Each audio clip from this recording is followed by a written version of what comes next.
आज Doubtnut app download करें। Doubtnut पर अपने सभी गणित, रसायन विज्ञान, भौतिक विज्ञान और जीव विज्ञान के डाउट्स का करो सफाया। बस प्रश्न की फोटो खींचो, एक ही प्रश्न को क्रॉप करो और तुरंत वीडियो सोल्यूशन पाओ।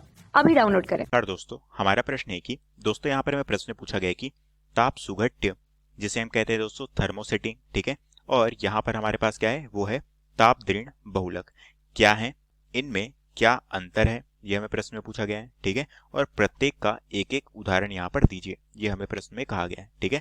तो दोस्तों यहाँ पर हम इन दोनों के बीच में अंतर देखते हैं कि ये हमारे जो ताप सुघट्य है और साथ में ताप दृढ़ बहुलक है, ये हमारे क्या होते हैं और इनके बीच में हमारा मुख्य अंतर क्या है। तो सबसे पहले दोस्तों मैं यहाँ पर इस तरह से ब्लॉक बना लेता हूँ जहां पर हम इन दोनों के बीच में अंतर को स्पष्ट करेंगे, ठीक है। तो दोस्तों मैं यहाँ पर इस तरह से सारणी बना लेता हूँ। यहाँ पर दोस्तों इस तरह से हमने यहाँ पर सारणी बना लिया है जहां पर हमने क्या किया है, ताप सुघट्य बहुलक, ठीक है, और यहाँ पर ताप दृढ़ बहुलक, ठीक है, इनके बीच में हमने एक एक करके अंतर स्पष्ट किए हैं। अब दोस्तों एक एक करके हम इन अंतरों को देखते हैं। सबसे पहला जो है दोस्तों, ये जो हमारा ताप सुघट्य बहुलक है, ठीक है, यह इस प्रकार के बहुलक, ठीक है, इसमें दोस्तों इस प्रकार के बहुलक आते हैं जो गर्म करने पर दोस्तों क्या हो जाते हैं, गर्म करने पर मुलायम होते हैं, ठीक है, और साथ में इस अतः इन्हें पुनः आकार में क्या कर सकते हैं दोस्तों, प्राप्त कर सकते हैं, ठीक है। इन्हें हम क्या करते हैं, प्रारंभिक अवस्था में प्राप्त कर सकते हैं। ये हमारे ताप सुघट्य बहुलक कहलाते हैं। इसी तरह से दोस्तों अगर मैं ताप दृढ़ बहुलक की बात करूं तो यहाँ पर हमारा क्या है, जब दोस्तों ये से हम गर्म करने पर ये क्या होते हैं दोस्तों, मुलायम नहीं होते हैं, ठीक है, ये क्या होते हैं, मुलायम नहीं होते हैं, और दोबारा आकार क्या होते हैं, इससे प्राप्त नहीं कर सकते, ठीक है, इसे हम प्रारंभिक अवस्था में ला नहीं सकते, ठीक है।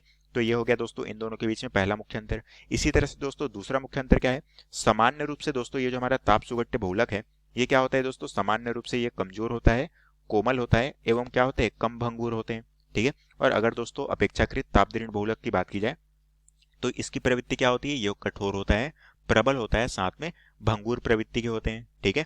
इसी तरह से दोस्तों तीसरा जो मुख्य अंतर है वो क्या है कि इन्हें दोस्तों हम क्या करते हैं, पुनः प्राप्त कर सकते हैं, ठीक है। तो हम कह सकते हैं कि इन्हें हम प्रारंभिक अवस्था में पुनः प्राप्त कर सकते हैं और इन्हें दोस्तों क्या कर सकते हैं, हम पुनः प्राप्त नहीं कर सकते हैं। अब दोस्तों उदाहरण हम देख लेते हैं। उदाहरण के लिए दोस्तों यहाँ पर हो गया हमारा पॉलीथीन, ठीक है। तो दोस्तों हम जानते हैं कि जब पॉलीथीन को हम गर्म करते हैं, ठीक है, तो वो क्या हो जाता है दोस्तों, वो हमारे तरल पदार्थ में रूपांतरित हो जाते हैं। और अगर दोस्तों हम उसे फिर से लाना चाहें तो उसे हम क्या कर सकते हैं, फिर से पुनः अवस्था में ला सकते हैं, ठीक है। इसी तरह से पॉलीथीन हो गया हमारा। इसी तरह से हो गया हमारा पॉलीस्टाइरीन, ये हमारे ताप सुघट्य बहुलक के उदाहरण है। और ताप दृढ़ बहुलक की अगर बात करूं तो यहाँ पर दोस्तों हमारा होता है मेलामाइन, साथ में होता है हमारा बेकेलाइट। ये दोनों हमारे क्या होते हैं, ये दोनों दोस्तों हमारे संघनन बहुलीकरण के पश्चात प्राप्त होते हैं, ठीक है। ये हमें संघनन बहुलीकरण के पश्चात प्राप्त होते हैं, ठीक है। इसलिए दोस्तों ये क्या कहलाते हैं, हमारे ताप दृढ़ बहुलक कहलाते हैं, ठीक है। और यही दोस्तों हमें इन दोनों के बीच में मुख्य अंतर प्रश्न में पूछा गया था और यही हमारे प्रश्न का उत्तर है। तो आशा करता हूं दोस्तों आपको ये प्रश्न समझ आया होगा। धन्यवाद।